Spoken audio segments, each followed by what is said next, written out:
Assalamualaikum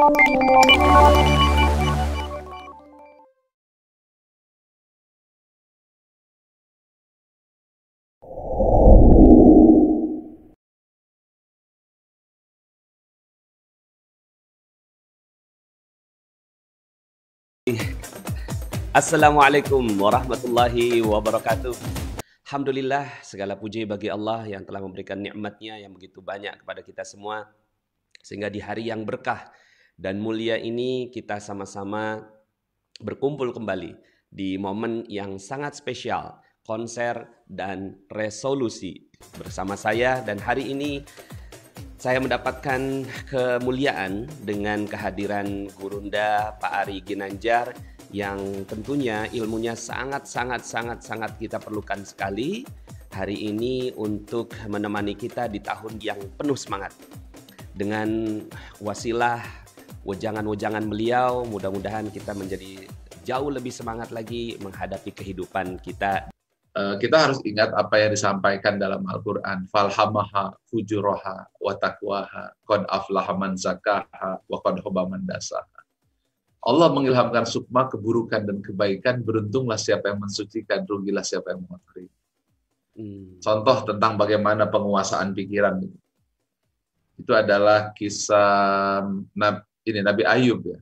Nabi Ayub itu dia terkena penyakit, mungkin katanya penyakit kulit, dan dia jatuh miskin di situ. Kemudian pada saat itulah istrinya tanya, kenapa kamu nggak minta sama Allah? Kamu kan Nabi. Nanti kamu minta supaya sembuh, balik lagi jadi kaya, kan bisa. Lalu ditanya tuh oleh istrinya Nabi Ayub, berapa lama kita sehat? Ya lebih kurang 70 tahun. Berapa lama kita jadi orang kaya? Ya lebih kurang 70 tahun itu juga. Berapa lama saya sakit? Setahun. Saya nggak mau minta, malu lah saya. Nah, ini menggambarkan cara berpikir yang berbeda. Saya kira sama hal yang dialami Ustadz Nasrullah kan. Ya, magnet rezeki ini kan lahir setelah kejatuhan bisnisnya kan. Betul sekali, Pak. Setelah dikejar-kejar orang kan. Iya. Jadi Ustadz Nasrullah ini seperti masuk dalam kepompong gitu ya, ditekan. Kemudian dia membebaskan kepompongnya dengan badannya sendiri dan akhirnya jadi kupu-kupu. Namanya adalah magnet rezeki. Nah, itu kunci yang harus kita hadapi. Jadi mungkin kita bisa kehilangan bisnis, kita bisa kehilangan uang, kita bisa kehilangan pelanggan, tapi kita bertambah mental kita, bertambah kehebatan kita, dan kita menghadapi training yang sangat besar, dan kita bisa melahirkan generasi-generasi yang lebih baik lagi. Saya kira itu dari saya, Ustaz Nasrullah. Subhanallah. Tanya jawab saja. Iya. Kalau saya, betul Pak, saya pada saat itu jadi kepompong, magnet rezeki kupu-kupunya. Tapi sebelum jadi kepompong, saya ulet bulu dulu Pak, saya Pak. Banyak orang yang tersakiti karena saya, banyak orang yang tersinggung karena saya. Gitu. Nah, teman-teman semuanya, yang paling menarik adalah ya bagaimana situasi yang dihadapi, yang bagi orang itu adalah satu hal yang nggak ideal, bahkan bukan hanya nggak ideal, tapi disaster gitu. Tapi ternyata bagi orang-orang besar seperti Pak Ari Ginanjar, sesuatu yang disaster bagi orang lain menjadi berkah begitu. Nah ini yang kita perlu pelajari ya. Kira-kira ada nggak Pak patternnya, ada polanya nggak Pak? Ya sehingga akhirnya kita semua nih yang muda-muda ini yang belum sebesar pemikirannya tokoh-tokoh besar seperti Bapak, itu ada nggak yang bisa kita pelajari Pak? Polanya tuh seperti apa Pak? Yang pertama, saya kira embrace the change, yaitu peluk perubahan itu. Rangkul perubahan itu. Masya Allah. Sehebat apapun perubahan, percaya bahwa Allah tidak pernah memberikan yang buruk. Allah selalu memberikan hal yang baik. Jadi ketika kita menghadapi ujian seperti itu, maka yang pertama adalah kita harus memeluk atau merangkul problem yang sedang kita hadapi. Itu nomor satu. Setelah itu, yang kedua, kita selalu harus positive thinking. Menghadapi masalah apapun dan percaya, pasti ada kebaikan setelah itu. Kan selalu dijelaskan tuh. 2 kali itu. Dalam kesulitan ada kemudahan. Bahkan 2 kali itu. Iya. Dalam kesulitan ada kemudahan.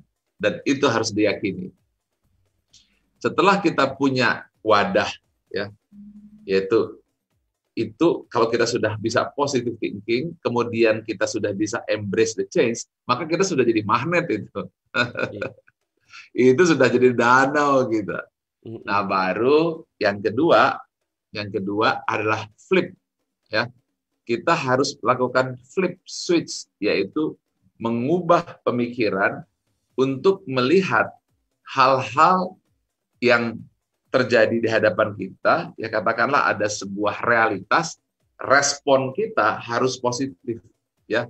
Respon kita adalah melihat harapan. Respon kita adalah melihat peluang. Respon kita adalah melihat tujuan. Oke, nah itu yang kedua.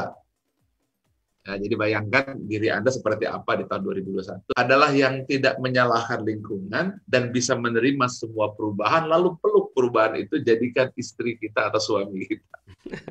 Jadi memeluk Lalu yang musibah ya, kedua Pak. adalah melihat sisi positifnya di situ. Pasti ada sebuah peluang. Oke?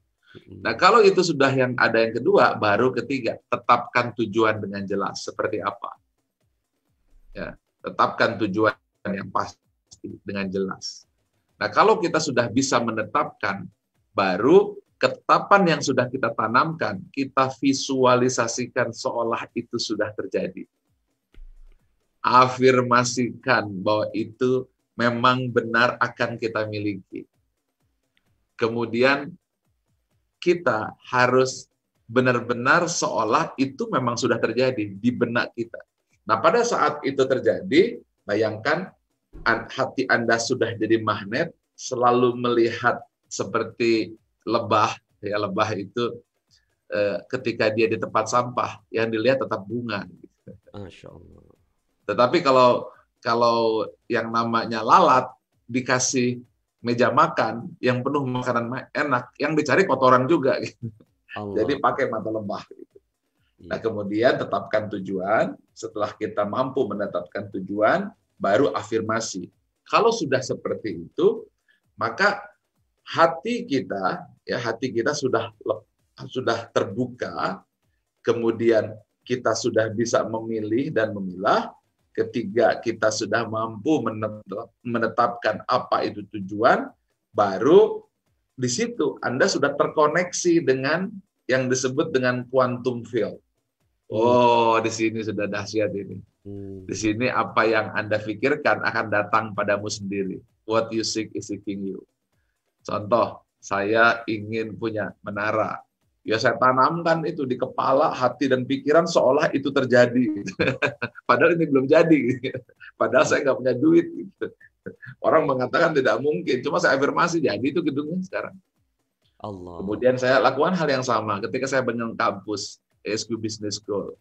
Ya kemudian saya visualisasikan itu. Jadi itu kampusnya sekarang di lantai 19-18. Nah kemudian saya tahu bahwa di ke depan ini dunia ini akan masuk ke dalam sistem IT. Kemudian akan jadi fintech. Saya visualisasikan saya akan punya fintech, saya punya perusahaan IT yang bisa menjawab permasalahan masa depan sampai tahun 2045. Tiba-tiba datang orang-orang yang ngajak bisnis sama saya. Oke, kita bisnis deal. Allah. Dan saya punya saham di situ, cukup lumayan gitu. Iya. Kemudian oke, saya akan datang ke menara. Lihat. Jadi kalau kita sudah punya magnet rezekinya berjalan, yaitu hati yang luas, kemudian kita mampu memilih, lalu kita menetapkan tujuan, lalu menyambungkannya kepada quantum field, maka alam semesta akan menjawab apa yang kita inginkan. Yang terakhir, ya tinggal jalankan saja. Nah, ketika jalankan, Anda akan sadar di situ terlalu banyak pertolongan Allah yang datang pada kita. Di situ kita ruku, sujud, dan kepada Allah Subhanahu wa taala selalu mensyukuri. Baru kita sadar ternyata yang kita lakukan satu, yang datang 99. Yang Allah. kita lakukan 10, yang datang 100. Masya Yang kita lakukan 1000, yang datang 1.000.000. Allah. Di situ Anda akan menjadi magnet rezeki. Seperti nama yang Ustaz Nasrullah dirikan itu di kaosnya itu.